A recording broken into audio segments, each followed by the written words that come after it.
You are entering the Nihiliverse with your hosts Gustavo and Rodney. This episode has been brought to you by the Society of Namecoin. No.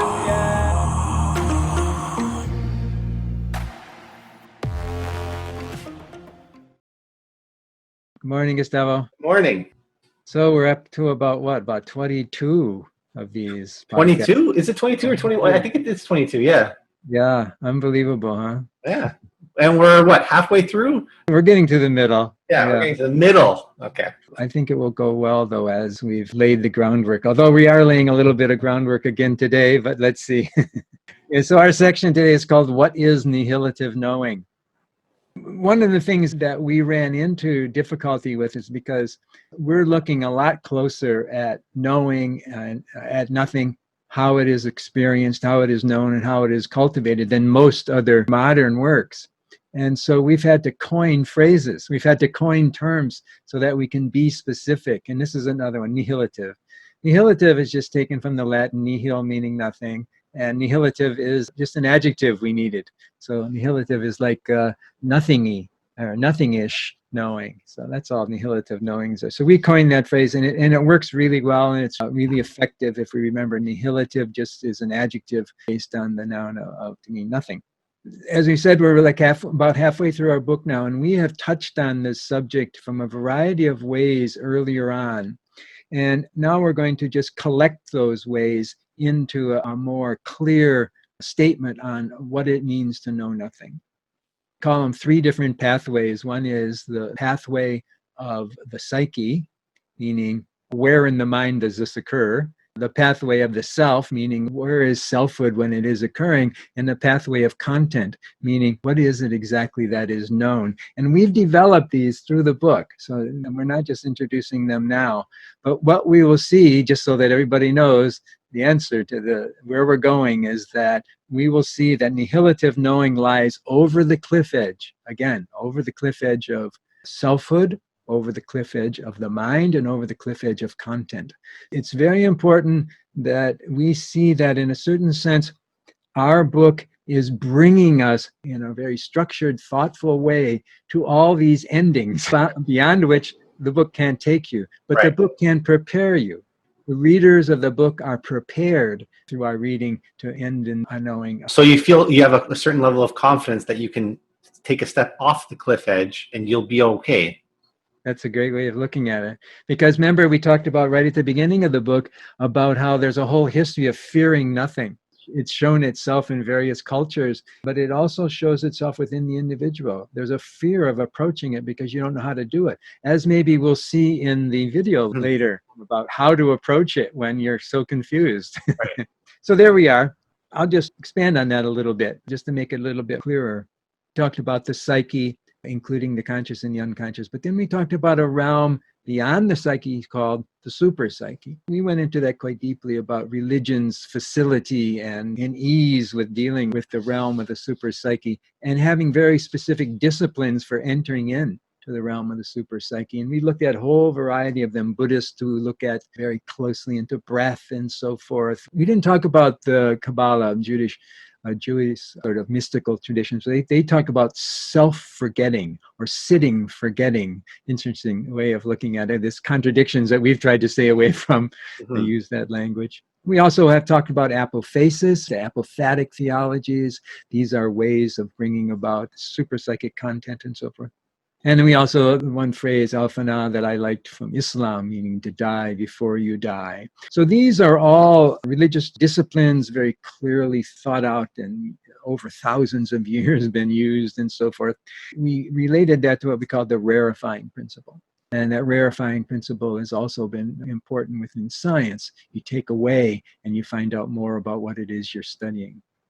So, in the ultimate conclusion there, of course, is when the human being is stripped away to its ultimate nature, the human and the divine are both nothing. So, let's just look at these three different pathways a little bit quickly, and then I have a little example from Taoism I wanted to bring about. So, we have this very important question about the super psyche being over the cliff edge of the psyche and being the realm of nothing. And in this greeting of nothing and nothing, Nihilitive knowing occurs. So what we call nihilitive knowing is basically being awake in the superpsyche. And we call it the greeting of nothing and nothing. And I was thinking about that this morning, just when I was getting ready to get on to Zoom and talk with you, is that I remember choosing the word greeting when most of the literature calls it oneness, a oneness of the human and the divine. And I like the word greeting. It is better. Because it emphasizes sort of the first time that it occurred. Exactly. Right now, we don't understand the idea of oneness is so difficult to comprehend. We're not there yet. What we're doing is we're meeting two beings in a sense. So greeting is the proper word for the person that's uninitiated, including ourselves. Yeah, I think we did a good job in coming up with greeting. Yeah. First of all, it personalizes it. It Yes. talks to our readers who are interested in that. And it speaks to the personhood of the individual going through that, well, I can't even say experience, as we will see in a minute. So I'm glad we chose the word greeting rather than oneness or unity, which is what is normally in the literature. Secondly, we outlined earlier on, we did very specific and elaborate discussion about epistemology, 3 kinds of knowing. There's objective knowing, subjective knowing, and intersubjective knowing. We talked about that quite extensively. Objective knowing is what's normally associated with science. It has to do with the outer world, and it has to do with verifying in the outer world through experiment and so forth. And then there's subjective knowing, which has to do with the internal life, and it is verified internally as well. And then there's intersubjective knowing, which is a very interesting way of looking at knowledge. And that is knowledge that is shared by people and is verified by the society, by the interaction, by relationship. In that, you come to a knowledge. That's often looked at as faith communities. But what we did is we looked very closely at how faith communities develop this understanding. And we took from the literature that this understanding is called the home world, the place where we feel at home. And it's not only scientists, and it's not only faith communities, but also communities of a culture. And we talked about the various things, for instance, in the United States, that all human beings are created equal and so forth. And what we did do with that was I'm not sure where we go into this in the book, or whether we've done it or not, but we talk about the fact that among scientists, they often think of their knowledge as objective when in fact it's intersubjective. It's a community of physicists, it's a community of biologists, it's a community of cosmologists who believe a certain thing because they share it, not because it's objectively known, but they've come to think of it as objective. And that's one of our critiques of science. So 3 kinds of knowledge, we call it the topology of knowledge. So the question is, okay, well, where does this knowledge occur? So now we can ask of the thing, where does nihilitive knowing occur? First of all, you got to know that nihilitive knowing occurs for an individual person, for a certain person. But the condition of that person at that time is without thought and without selfhood, because it's an individual person's experience. But because the individual and the divine are in fact greeting as one, there's no difference between them, there's no objectivity there, so you can't say it's an experience on the outside. So again, we coined a term, inperience. Nihilitive knowing is an inperience because there's no distance between the knower and the known. So that's another term. So nihilitive is a term we coined, and inperience. I think inperience was a word that you liked and brought up originally. I really did, yeah. Yeah, it's a great word. And we should know that all in the history of literature, of psychology, social sciences, or art sciences, or even history, at some point people have to coin terms in order for understanding to occur. So quantum mechanics is a word that was coined. Relativity is a word that was coined, and so forth. So we've coined these terms not because we're being frivolous, but because we needed new language and we needed specific language. Inperience is a way of describing nihilitive knowing. When we ask the where question of nihilitive knowing, we see that it also is over the cliff edge. There's no place for nihilitive knowing to reside. So you might say that we went through this whole elaboration of where does knowledge occur as a way of bringing us to this understanding that that question comes up with no place of residence for nihilitive knowing. Again, we went through a very clear, very precise elaboration of kinds of knowledge so that people are prepared to greet this rather flummoxing statement that nihilitive knowing has no place to reside. Nihilitive knowing is beyond the cliff edge of person. I'm going to do one more thing because it's an interesting thing, and people often try to talk about this, and I think that we've answered this in a way that I've never seen answered before. If in fact nihilitive knowing has no content, if in fact there are no concepts for nihilitive knowing, why is it that people throughout history have talked so much about nothing? If you can't express nothing, why is it that we talk about nothing endlessly? And I think there's a way of answering that question. One of the ways is to look at the science of what has been called neural resonance or brain mirroring, or sometimes it's called mirroring other people's neuroacoustic properties. So we looked at that quite a bit earlier on. And just one example from science testing from neurology is that if they look at, for instance, a counselor and a counselee, a counselor and a client talking, and they talk and they come and they find a kind of what would be empathy with one another. They experience a kind of empathy, but their brains the patterns of their brains actually begin to mirror. So the talking together about concepts can actually draw both of the discussants into a shared brain pattern space. So science has a way of kind of giving us at least a neural basis for understanding why the religious speak about nothing so much. Just one last thing, and this is really interesting. I often find that the religious traditions have one essential treasure that I take from it. I've talked about Sankhya as talking about this amazing assertion that the world is out there for us to see it. And Taoism also has a thing that I find is just an essential jewel, and they have been the masters of talking about mirroring, how the brain is a mirror. Let me just read this one thing. From Zhuangzi again. Lao Tzu was the beginning, and Zhuangzi is this kind of St. Paul, or maybe the Augustine of Taoism. And he said this: hold on to all that you have received, but do not think you have gotten anything. Be empty, that is all. The perfect man, we would say the perfect being these days, the perfect being uses their mind like a mirror, not going after, not welcoming, responding, but not storing. So the whole point is that with the Taoist discipline, and they do sitting, forgetting, and some other kinds of things that we talked about before with this rock-like mind that occurs, that the perfect mental condition is one of non-movement, but reflecting all those things that come into it. That's the perfect man, they call it. So the perfect man would go through a daily life, and he would enjoy his tea, and he would enjoy his family, and he would maybe be afraid of the dog and so forth, would have all the life experiences, but the mind would not be moving. It would only reflect those experiences back. So here's why that's important to what we're talking about, where we went into neurobiology and so forth. We can say that the person, in this case called the perfect man who has experience, and we call it inperience nothing, when they speak with another person, their words, the content of their words are about nothingness. You can only talk about nothingness. But in reflecting back, in their minds being still and reflecting back the true nature of the questioner or the person that's come to them, they in fact join, and the questioner can then be wooed into the state of inperience, of nothing that the religious teacher is doing. One we can talk about is we have neuroscience for why a religious leader would talk, a religious, here called the perfect man. Neuroscience tells us how that can occur.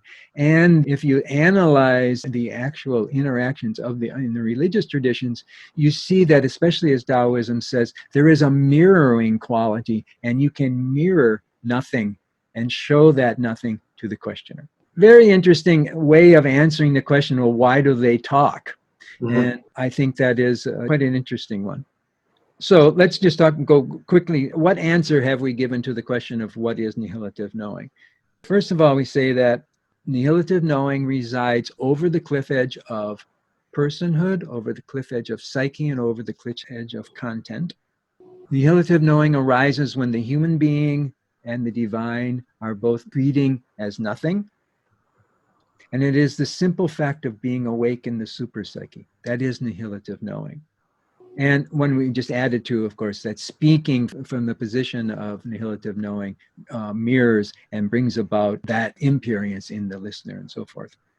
Now we go further, we have a more definitional, but at this point, I think we just want to stay with that image of over the cliff edge. Yes.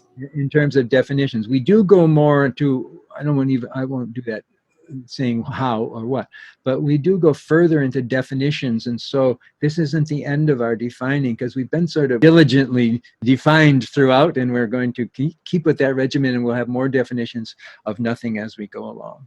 That's just some things I thought were interesting for what we said, and maybe you've got something you'd like to go further with there. Absolutely. A couple of things to speak to what you just introduced with here. As a recap, right, nihilitive knowing being over the cliff edge of the psyche, which is, as we describe in the book, the union of the conscious mind with the unconscious mind, with the psychic life. Okay, so then it's the over cliff edge of human being or the self, and the over the cliff edge of content. And like you stated, I absolutely love, it's a greeting of nothing, the nothing of the self with the nothing of the divine. Just one more point about what you said there, that I have had certain spiritual guidance throughout the years. And part of that guidance is when you step into to speak to somebody that you consider to be more experienced in the world and can lend some guidance, you have to allow yourself to open up into this neural resonance. You can't just sort of sit there with your arms crossed and sort of say, yeah, okay, so change me. So you have to be open to listening and to maybe performing and maybe even doing some exercises that are suggested by the master or by the person that you trust with this. In a sense, by opening yourself up to this neural resonance, you are allowing yourself to be pulled in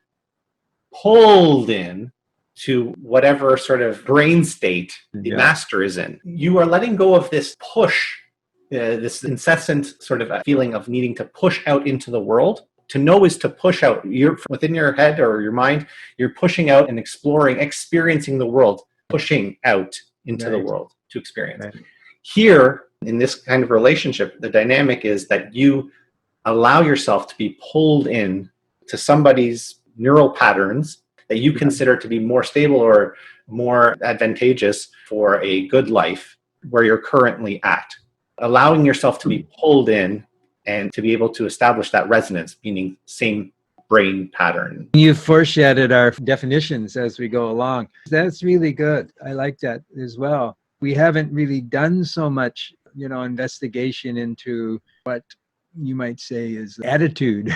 Remember, we talked about leaning into, the heuristic of leaning into, and you've described a kind of, you might say, an attitudinal state. It is. It's an attitude comes with the leaning into. That was really great. Yeah, I like that. We really didn't discuss that in the book too much. I don't think it wasn't.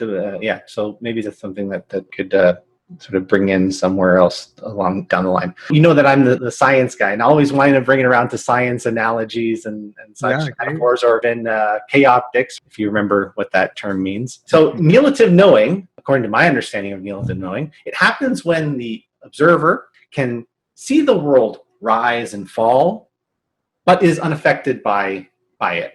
And this might seem impossible in light of quantum mechanics. So the naturalist might sort of think that that's maybe a wonderful ideal, but it's impractical, or it's not realizable in real life. Because in quantum mechanics, it seems like that our observations affect the state of the phenomenon that we're measuring at all times. But photon is, and to use your words, perfectly reflected by an atom of matter, then its state will not be disturbed.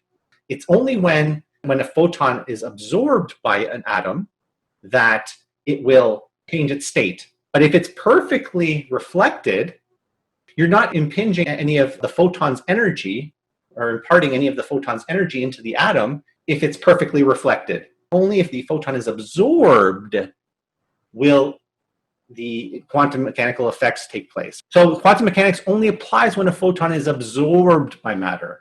If you become like perfectly still, when the water in a pond is still and it can reflect the face of that person that gazes upon its mirror-like surface, if it's perfectly reflective, then that's the way to see the truth, that you become like this reflective surface, that the phenomenal world you don't let affect you. You become perfectly reflective, that you should be able to respond to the world without, again, to speak what you said in the introduction, without storing or absorbing information, instead letting it bounce off of us without ruffling the mind, essentially. So there you go. There's something that quantum mechanical or as a physicist would be able to accept. It's like, okay, yeah, I get that. That makes sense. That makes sense. Yeah, it sounds like airy-fairy. It sounds like a little bit too new age, right? But it's grounded in some solid physics there. That's as long as I don't allow the photon to be absorbed, I'm not disturbing its state.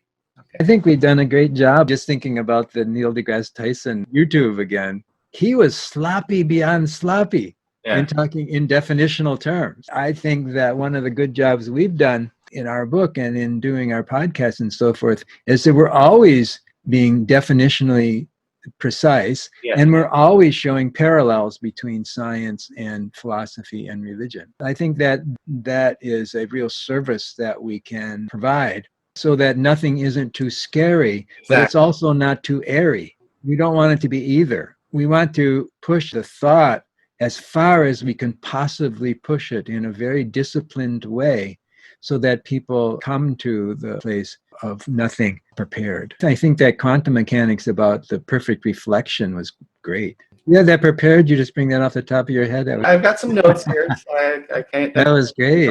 I never thought about that one before because we've used the thing about pinging, that it's a perfect reflection. That's great. I'll always sort of draw from scientific theory because I think that's the audience that we want to speak to, right? The one that can understand the quantum mechanics and maybe finds it difficult to understand what some of the ancients or Eastern philosophers, Buddhist monks would be speaking. There's a sense that there's something good there and something useful there, right? But maybe the bridge is not quite solid enough for them to feel comfortable moving from one place to another.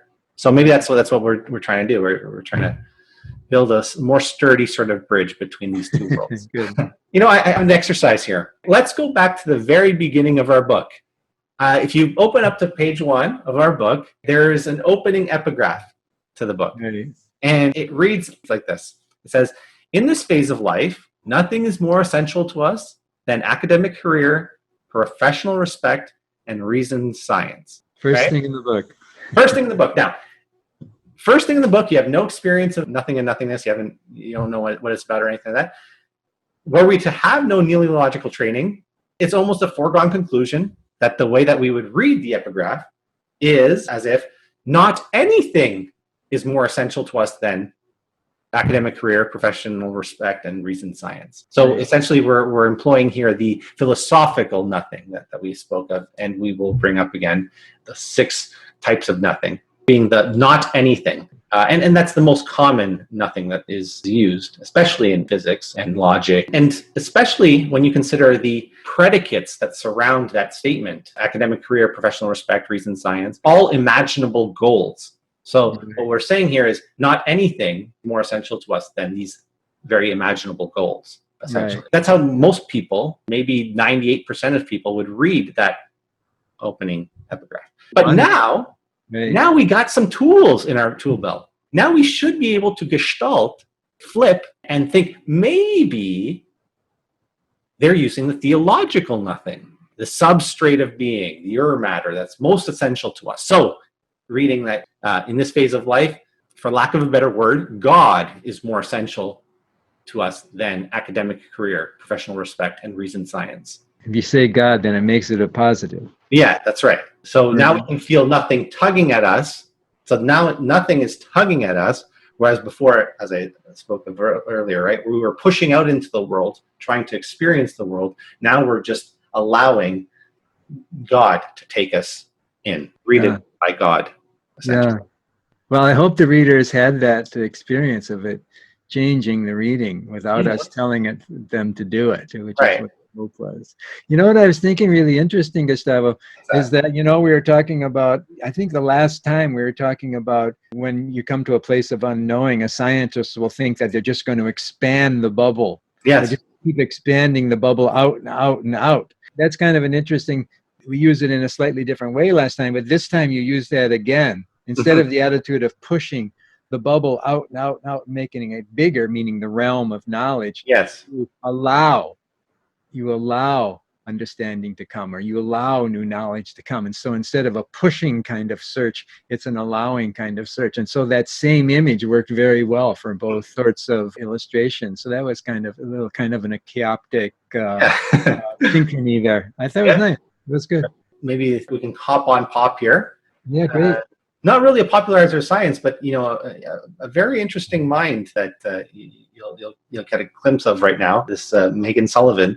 The clip is entitled "Theological Epistemology and How We Can Know God." So she's speaking from a Christian. She herself appears to be Christian, but is speaking to a Jewish host here. And it seems that they have common understanding about how it is that we can come to know God. So maybe we can play the clip here. A convincing move to make in the argument. In Judaism, you have the concept that the name is so sacred you're not allowed to say it, and if you do, it's blasphemy. So you say the name by saying literally the name. Yes. You're not allowed to pronounce this word. In fact, people don't even know how to pronounce it anymore in reality. Yeah. It just has some consonants there that people say Yahweh, but that's not the original pronunciation. As a philosopher, you have to have huge respect for those prohibitions, because you realize, like, a name word for an entity that is as transcendent and as old as God, it's very hard to name things like that. So if you have the good fortune to get one of those name words in your community, you should protect it under all circumstances, because one thing we know about language is, because it's so social,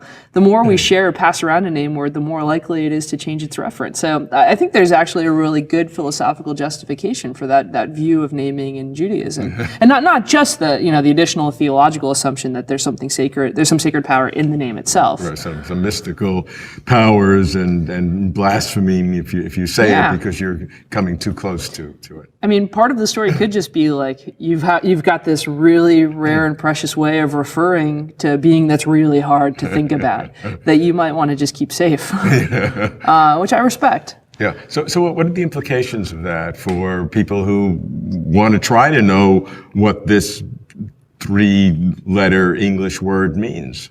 So I think one implication is, if you're not willing to buy into the stories these traditions say for how names get fixed, you're in for a big skeptical puzzle for thinking about God, like outside of a tradition, because you should be really skeptical about whether or not we're able to refer to something like God in our thoughts or in our speech.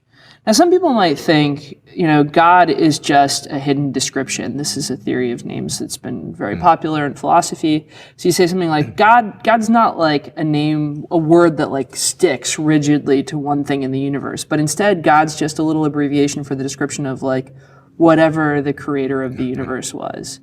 And if that's how you view it, then it shouldn't be that puzzling about how you use it to refer to the creator of the universe.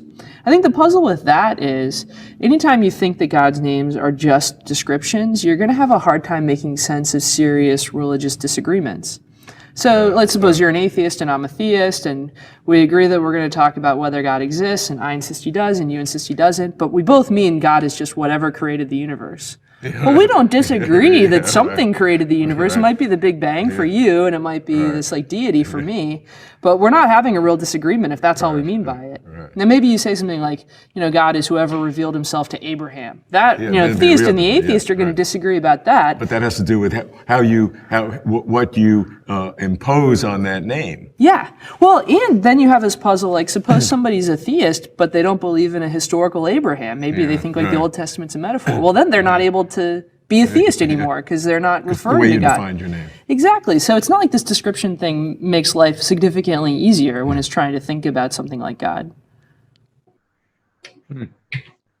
I love pretty much everything that she said. Like, it's I'm going to sort of look for more on this Megan Sullivan, because I'd never come across her before. There's so many good things that she sort of brings up. This idea of the name and not knowing how to pronounce the name, something perhaps even sacred about the name itself.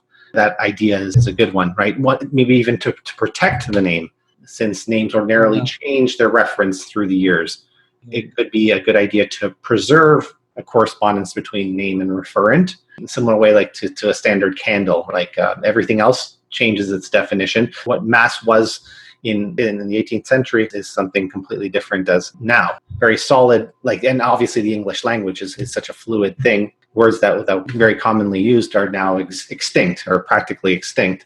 It could be valuable to keep certain names as standard candles throughout the ages, and that God or Yahweh could be that. Interesting point about the skeptic of being able to refer to God in thought and speech. I think that they both agree. And interestingly, I saw here, and this is probably wrong, but the Jewish God, because remember the host here is, he has these questions about how to know God from a Jewish perspective. Perhaps the Jewish God is more akin to a metaphysical nothing. And that was, remember, back to the kinds of nothing, right? The ineffable nothing. Remember, the nothing is blank, or nothing is not. So you can't speak about God. It's just incomprehensible and ineffable. Can't even say his name, mention his name. So the idea that even to try to imagine God, right, is something that it's really difficult to wrap your mind around. Okay. Yes. And the idea that hidden descriptions, right, or the example that was given was God is whatever the creator of the universe was. Right? So in such, if this is the way that we define God, right, that's not very useful, since by that definition, we can both agree, the naturalist and the theologian can both agree in God's existence, but be in a fundamental disagreement as to what he is. The naturalist would think that, okay, then according to that definition, right, then God must be the Big Bang. But according to my definition, that doesn't even make sense. I mean, yes, the Big Bang was something a physical event, right, or a natural event that occurred. God was the one that set that natural event in motion. So that's what I'm referring to. So with all of this, I kind of came up with a little bit of an uncertainty principle here. They did leave the questioner in a limbo. Yeah. And the uncertainty principle that I have is that when one tries to articulate a thought, there's a trade-off that happens between the proximity of thought to the words expressed and the proximity of reality to the words expressed. Okay. So that means that the closer it is that you are to articulating your thought, right, the further you're going to be, not necessarily the case, but remember the uncertainty principle is that the product of the uncertainty of position and the uncertainty of momentum has to be greater than or equal to an h bar, the Planck's constant. So you see that if you have less uncertainty in one, that means you're going to have more uncertainty in the other. Now, there's a way to reduce things. So in general, most things that we express are far, far, far greater than this supposed h bar.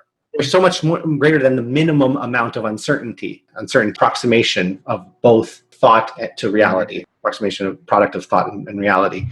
So in a sense, because remember the h bar, or we're back to the quantum mechanics, and the minimum, this Planck's constant, is when only one photon hits an object and measures it. One photon is an h, but two photons would be 2h, and three photons, and photons are very, very small, so we're talking about billions and billions and trillions and quadrillions of photons hitting a certain surface to measure it. But in the absolute ideal case where you have one photon hitting that thing, the best that you can do with the best measuring devices, known to man or imaginable by man, is h bar. Okay, so this fewest photons is analogous to the fewest words. So fewer words to express your thought, the better. So you reduce the product of the proximity of thought and the proximity of reality by reducing the number of words that you use. Naturally, you see where this rarifying goes. As you approach zero words of expression, as you approach zero thought, you can get closer to reality. You get closer to reality. When how close you are to thought is zero, how close you are to infinity could be infinite. That's right. So only when you empty your mind of thought, essentially, can you get as close to reality as possible. As possible. That's cool. That's cool, because then the words become a measuring device. Yes, yes. You can measure concept or you can measure reality, but you can't measure them both. Yeah, that's right. I like that. Words as a measuring device. That's a cool. I'm going to remember that. That's a great one. That was a good chaotic. That was good. Words as a measuring device, because the thought experiment, the original thought experiment was only a thought experiment. The original experiment of measurement couldn't have been. Oh yeah, It really was a thought experiment. It wasn't an actual. absolutely. There was no experiment to do it. It was a thought. That's great. So this was a new thought experiment. That might take thousands and thousands of years, and mine's far greater than ours to an experiment to actually test this theory. Yes. That's great. Words as measurement. I'm gonna remember that. That's great. I don't have any more, but I really, really liked, Rodney, this point of the greeting nothing with nothing as opposed to becoming one with nothing is a big step forward, I think, because many people that are inclined to sort of pick up our book would be also inclined to pick up many Eastern philosophy texts. And like you said, but I can't say that I've ever come to translations where the person that was translating sort of thought that greeting nothing or greeting nothingness was more appropriate than becoming one with nothing. But it's far better word to what we're to do is for the uninitiated to come to understand what it is that we're doing. Because right now we see things as ultimately divided. This idea of oneness is so foreign to us, right? So it is a greeting of two nothings, and that's far more helpful than a oneness of nothing. That's right. For now, when you sort of become comfortable with things, right? Then yes, you can replace this greeting with oneness. But for now, where we're both at, where we're all at, is we need to be greeting each other with nothing. I think that's all we have for today. Okay. Good. All righty. I'll see All you right. next week. Bye-bye. Entering the Universe has been brought to you by the Society of Namecoin. Until next time. No.